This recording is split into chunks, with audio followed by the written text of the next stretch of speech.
Finding a financial advisor that you can trust is one of the most frustrating and difficult experiences out there. Now, the benefits of working with a financial advisor are numerous, and there's lots of studies and data that show this. In fact, there's a study called the Vanguard Advisor Alpha Study that shows that the difference between working with an advisor and not working with one can be as much as ending life with 50% more wealth. But it's not just about the money. There's all sorts of other psychological benefits, comfort, expertise that come with partnering with a good, trustworthy financial advisor. The issue is, how do you qualify that person to know, one, whether they're trustworthy, and two, how they're credentialed and whether they can do the work that you intend or hope for them to do? In this video, I'm going to go through the 9 most important questions that I think you can use to qualify a trustworthy financial advisor, and they'll help educate you along the way.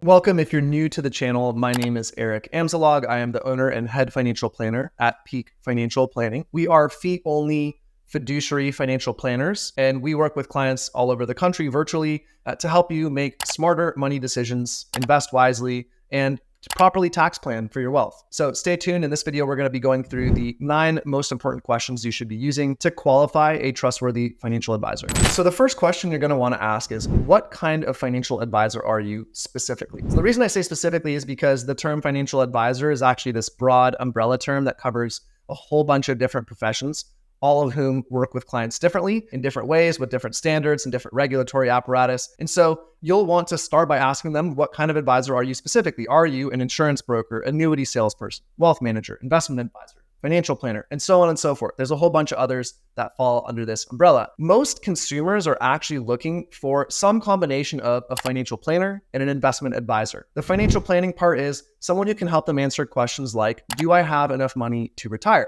Will my money last until the end of my life? And how do I know how to evaluate the different opportunities and investments that will come my way over the rest of my life? And the investment advisor component comes down to someone who can help them actually craft the investment strategy, and then eventually, and more importantly, the income strategy that you'll use to take an income from those saved assets. So again, you'll want to ask the professional in front of you specifically, what do you do for your clients and what type of financial advisor are you exactly? The second question you're going to want to ask is, are you fee-based or fee-only? So this refers to the way that the advisor charges their fees and receives compensation. The financial services industry notoriously makes their fees intentionally opaque. And at the end of the day, this is the most important distinction you should understand about how the financial advisor in front of you or any that you're interviewing will charge. And the question is, are they fee-only or are they fee-based? So fee-only advisors only ever receive fees directly from you, the client. There's no intermediary. Fee-based advisors are paid by their employer and therefore not directly by the client. The easiest way to understand that is, if you work with a fee-based advisor, then that advisor, you pay their company pays the advisor a salary and then some kind of a commission or incentive-based pay that is usually tied to sales-related compensation. What does that mean for you, the client? It means that the fee-based advisor is, number 1, not a fiduciary, and number 2, has their employer or the company's best interests at heart, not yours, the client. Now, fee-based advisors' pay are dictated by a pay scale created by their employer, and that tells them how to steer your investment decisions. And so they might kind of like limit your peripheral vision. They might not show you the full universe of investments or recommendations because they want to steer you into something specific. I think this is a huge conflict of interest. And so working with fee-only advisors will eliminate that. When you work with a fee-only advisor, you pay the advisor directly. The fee is required by regulation to be transparent. The fee-only advisor is not allowed legally to sell any products, receive any commissions, receive any referral compensation. So how does a fee-only advisor charge? Well, their fees can come in the form of either an hourly rate, a retainer, or a percentage of assets under management, something like that. The main takeaway here is when you work with a fee-based advisor, you're not getting conflict of interest fee advice. And when you work with a fee-only advisor, you eliminate as many conflict of interest as are possible. And you know that you're never going to be pitched a financial product or a commissionable product just for them to earn some kind of commission. All right, the third question you're going to want to ask is, are you a fiduciary? And not just are you a fiduciary, but are you a fiduciary all the time? So financial advisors are held to one of 2 different standards. The first is what's called a suitability standard, and the second is what's called a fiduciary standard. The suitability standard requires that investment products like an annuity or mutual funds that are sold for a commission have to be suitable for the client, but need not be the best possible investment product to meet that client's needs. So just suitable, not the best. Kind of weird, right? The fiduciary standard requires that the advisor actually put their client's interests first and foremost. And part of that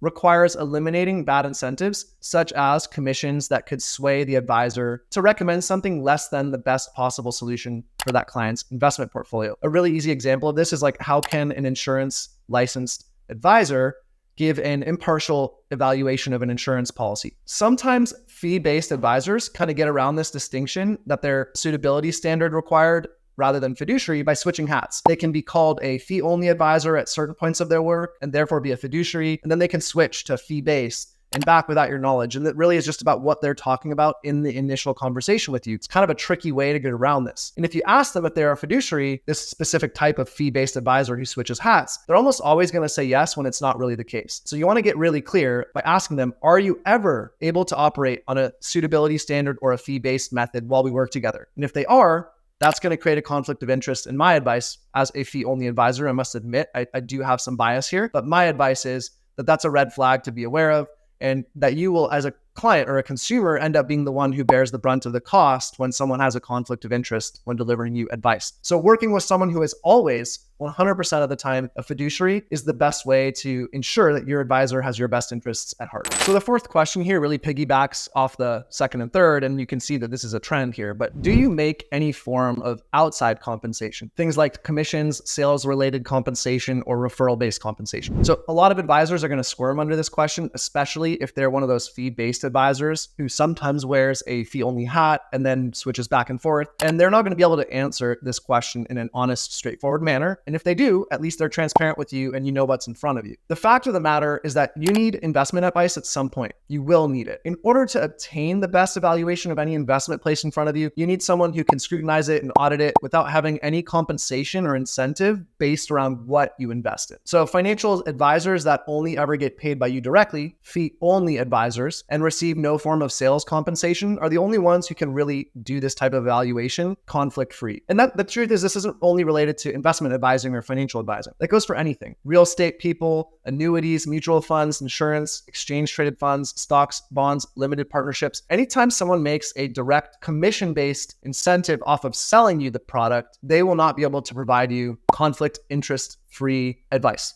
All right, it feels kind of ridiculous to say this fifth question out loud, but it's really important actually. So the fifth question here is, what are your credentials? So most consumers don't know that the barrier to entry to becoming a financial advisor is actually incredibly low. Not all financial advisors have a college degree. All you really need to become someone who can give direct investment advice is to pass two what are called securities exams. And both tests really only require a combined total of about 60 hours of study time. That's so crazy to say out loud. At the end of 60 hours of study time, you're basically qualified to give someone financial advice. Like, that just sounds so ridiculous. So one really important way to clear through that clutter is to search for financial advisors that have advanced designations, something like the Certified Financial Planner designation. So specifically the CFP designation, less than 25% of active financial advisors hold that designation, and obtaining it is very rigorous and difficult. It requires a college degree, 6 financial planning related courses, a capstone, somewhere between 4,000 and 6,000 hours of professional experience. Summarize that all to say, it takes a long time to get. It gets you on the job experience, and so you can kind of rest assured knowing that that person will have more direct experience to provide you advice with. Now, on top of that, CFP professionals specifically learn a planning first approach, and that enables them to evaluate investments, insurance, retirement planning,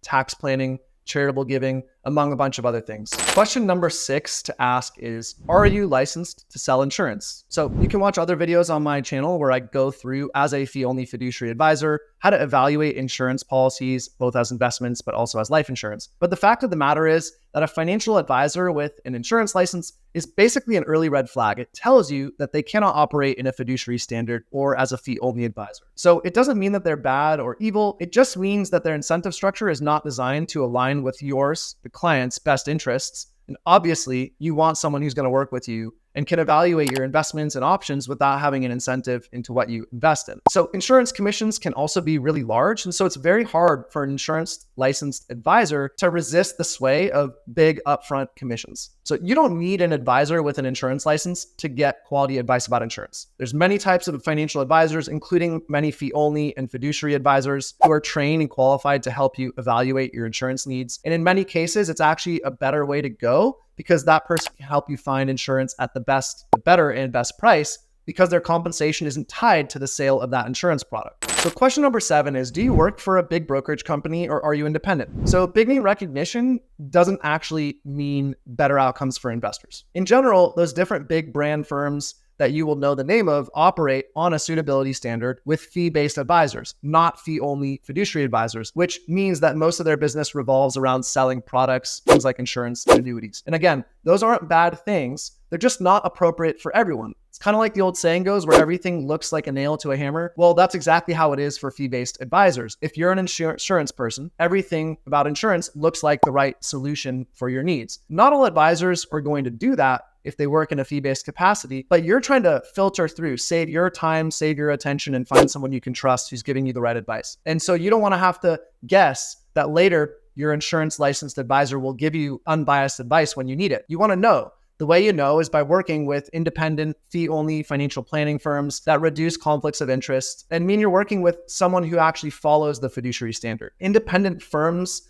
like RIAs don't actually have parent companies that require quotas for product sales or proprietary products like mutual funds or other financial products. So question number 8 here is actually what I think is the most important question among this list. And the question is, do you start with investing or financial planning? So when you go to the doctor for the first time, they take your blood pressure, they take your heart rate, they weigh you, they measure you, and they perform a whole range of diagnostic tests before they ever diagnose you or prescribe you anything for what you're feeling. Now, financial advice should operate the same, but in most cases, it actually doesn't. If an advisor wants you to start by rolling over money or just immediately goes to prescribing you investment solutions without doing a detailed financial planning process, that's an immediate sign to me to run for the hills. Fee-only fiduciary certified financial planner professionals always lead with financial planning process that includes interviews, document gathering, model building, and getting to know you as a person so they can understand how you think about money, how you feel about money, and what money decisions you've made in the past. I think that only once an advisor understands how you think about money, can they actually provide you investment recommendations that are consistent with the important goals and preferences that you have. Another thing to think about too is that financial plans are actually living, breathing documents. So